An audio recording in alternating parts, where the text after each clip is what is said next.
What's good, guys? It is Trav here from Neighbourhood. Are you still writing out your call notes, ticket records, and emails by hand? Well, you may need to master the Snippets tool inside HubSpot. Today, we're going to go over how to create, manage, and use these reusable text blocks in records, in email templates, and when logging activities or notes. Now, if you want to take today's lesson offline, we'll include a free downloadable PDF in the description below.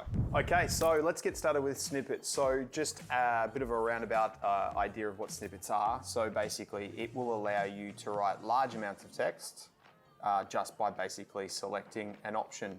There's two ways to do snippets. It's mostly available in all areas of the CRM in note-taking, email writing.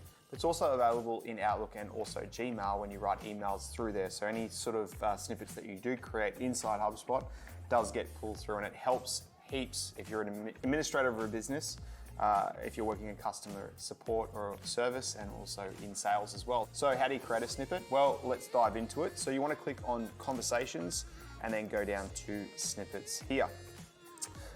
We've already got one here, terms for new projects. If we just click on this one, just to give you a bit of an idea of what this looks like. So you can see that there's an internal name called terms new projects.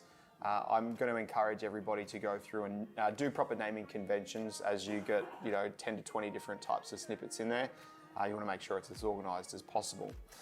Then you've got your snippet text. So what is that text going to say when you select it? But one of the shortcuts is right down the bottom here where it says terms. So hashtag terms, you can sort of change that as well.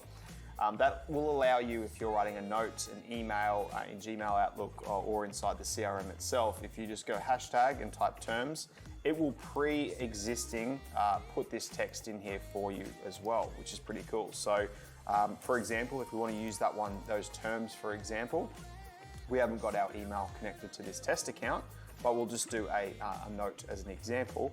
So if we go into this Tyra contact here, we haven't got our email connected, so we just click on the create a note area. Now remember, if we go hashtag terms and press enter, it will have the text there. You'll notice that also there's the use of personalization. So you can see that it's actually pulling their contact information or their first name. It's also giving you the ability to do URL links as well. So try and get creative and think about what are the things that you're regularly writing over and over again that you could simply solve with just snippets. And there you have it. You now know how to create and use snippets within HubSpot. If you're after a PDF version of what we've learnt today, we'll leave a link in the description below. If you've learned something new from this video and you're keen to learn more about HubSpot, make sure you give us a like and subscribe, and make sure you hit that bell so you never miss another video. That's it from me. Happy HubSpotting.